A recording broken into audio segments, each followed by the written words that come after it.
Всяка нощ мозъкът ти създава един напълно различен свят. Свят, в който можеш да си позволиш неща, които не можеш да правиш в реалния. В това видео ще ви споделя за 15 странни факта за сънищата, след които ще получите доста отговори и ще ви се иска това видео да няма край. Първото нещо, което много хора не осъзнават за сънищата, е това. Много хора твърдят, че никога не са сънували или че рядко сънуват. По време на сън, мозъкът ни преминава през няколко различни цикъла, в един от които започват сънищата. Причината да мислим, че не сънуваме, е много проста. Мозъкът ни забравя много бързо сънищата, когато се събудим. Или както много от вас правят, още не са се събудили и вече с телефона в ръката, или пък директно стават от леглото и започват да вършат нещо. Но тук става още по-интересно. Докато сънуваш, мозъкът ти е почти толкова активен, колкото когато си буден. По време на REM фазата, мозъчната активност се увеличава драстично. Частите на мозъка, които обработват емоции, спомени, образи, започват да работят много активно. И това е една от причините нашите сънища да изглеждат толкова реалистични. Замислял ли си се за хората, които виждаш в сънищата си? Мозъкът почти никога не измисля нови лица. Повечето лица, които се появяват в нашите сънища, са реално хора, които сме видели някога в живота си, било то дори за секунди. Мозъкът просто използва тези спомени и ги комбинира в различни ситуации. Но следващото нещо, което се случва по време на сън, е още по-странно. Когато сънуваш, тялото ти прави нещо неочаквано. Мозъкът ни блокира сигналите към мускулите, за да не започнем да правим движенията от сънищата си. Това е защитен механизъм, който предотвратява опасни движения по време на сън. Знаеш ли кой е един от най-често срещаните сънища? Когато падаш от високо. Когато заспиваме, мускулите на тялото постепенно се отпускат. Понякога мозъкът ни интерпретира това като усещане за загуба на контрол. Точно за това и много хора се събуждат рязко, точно в момента на падане. Някои хора определено умеят да правят невероятни неща в сънищата си. Съществува явление, наречено осъзнато сънуване. В такъв момент човек осъзнава, че сънува. Знаеш, че всичко, което се случва около теб, е просто сън. Някои хора дори умеят да контролират обстоятелствата и да създават нови такива, сънувайки. И тук сънищата стават още по-мистериозни. Защо понякога сънищата изглеждат като реалност? Сънищата ни могат да бъдат изключително реалистични.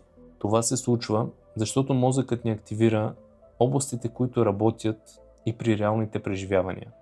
Затова понякога, когато се събудим, ни трябва едно известно време да осъзнаем, че всичко това е било сън. Но сънищата не се изразяват просто в някакви странни образи. Мозъкът често обработва емоции по време на сън. Докато спим, нашият мозък обработва преживявания, които са се случили през деня. Затова хората сънуваме неща, които са ни впечатлили, дали ще е разговор с някой човек, дали ще е посещение на ново място, може да бъде също и гледането на филм, както при мен се случва. При мен филмите имат сериозно влияние над сънищата. И тук идва нещо, което много хора намират за странно. Защо често сънуваме хора от нашето минало? Това се случва, защото мозъкът ни често използва стари спомени, за да създава сънища. Понякога в нашите сънища се появяват хора, с които не сме се виждали от твърде много години. А фактите още не са свършили. Тепърва започват най-интересните. Сънищата могат да имат неочаквана функция. Понякога мозъкът решава проблемите по време на сън. Докато спим, нашият мозък продължава да обработва информация. И затова някои хора се събуждат с нови идеи или решение на проблемите. Със сигурност сте чували фразата "Утрото е по-мъдро от вечерта". Много хора имат един и същи странен опит в сънищата. Случва ли ти се сънищата да ти се повтарят отново и отново и отново? Това често се свързва с силни емоции, като радост, напрежение, тъга или преживявания.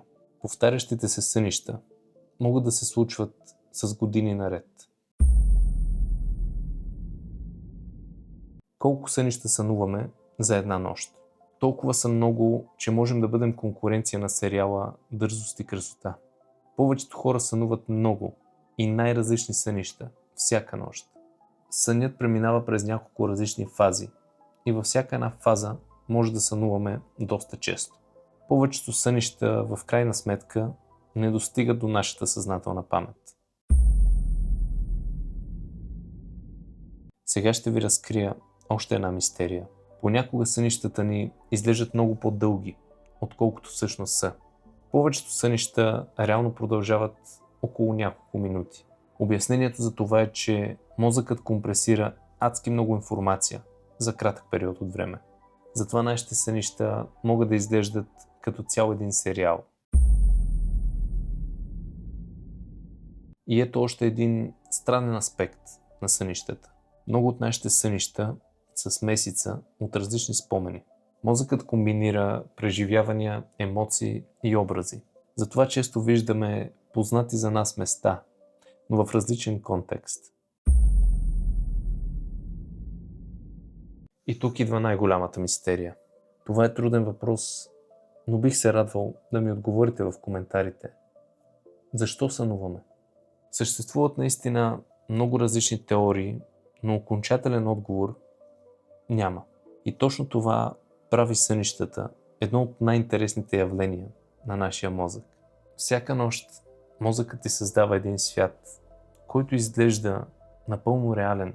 И въпреки всички изследвания, направени до момента, сънищата все още крият много тайни. А сега ми е интересно да разбера, кой е наистина най-странният сън, който някога си сънувал. Но преди това, харесай видеото и се абонирай за моят YouTube канал, ако искаш да получаваш още такава странна, но полезна и интересна информация. Благодаря за вниманието. А сега е време за света на сънищата.